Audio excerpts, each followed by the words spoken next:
وانا طالعه من الميكروباص واحد مسكني من تتتي. ايه؟ الحاجات دي ما بتتقالش تقريبا. انتوا ليه المعلومه دي هتفيدنا في ايه في الانترفيو الصحفي ده؟ انا مش فاهم. مره طنبور قرصني برضو، او كانت برضه في نفس المكان ولا كان مكان تاني؟ عشان التفاصيل دي مش عارف تهمنا في ايه. نحله تقريبا. طنبور اللي هو زي النحله. مش مهم والله، مهم قرصك فين. طنبور. كام تاتو؟ 16. 16 تاتو؟ ده انت كنت قاعد هو واخد اجازه يومين بقى وقاعد يرسم تاتو يعني. 16 والله.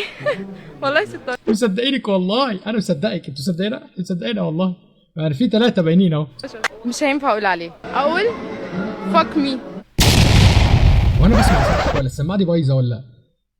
هي طبعا التاتو الاسماء اسمه الحمد لله تبا لك. يعني بعاكس الولاد وبعاكس البنات. عادي، بتهيألي دي كانت عادي باين. وكان مش عارف هو كان مين بيعاكس مين، كان مين بيعاكس اخر ابديت انا حاضره كان مين اللي بيعاكس مين.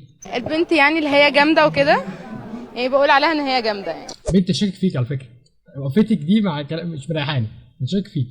تبقى في بنات الشيب بتاعهم لذيذ موت، يعني جامده موت، يعني جامده احي بصراحه. اكس 3 والكلام ده. ده انا ببقى شرشوحه جدا. باين عليك عامه ان انت شرشوحه جدا يعني. ما في ايه؟ ده الانترفيو ده كان فين؟ هم بيسلموا جوائز فين بالظبط؟ انا حاسس ان المذيع ده دخل حته غلط. والله بحب اموت في الخناقات. اغراء اعملها. تعمل دور اغراء؟ تمام. انت مش محتاجه ان انت تقولي والله تحلفي، احنا باين عليك. طبعا برقص احلى من ذهبيه. اوريك بس اكيد مش هنا يعني. المذيع وريني يلا يلا يا ولاد يلا. طيب مبدئيا لو بتحب الرياكت اعمل اشتراك ولايك للفيديو وتابعنا عشان نوصل 100,000 مشترك.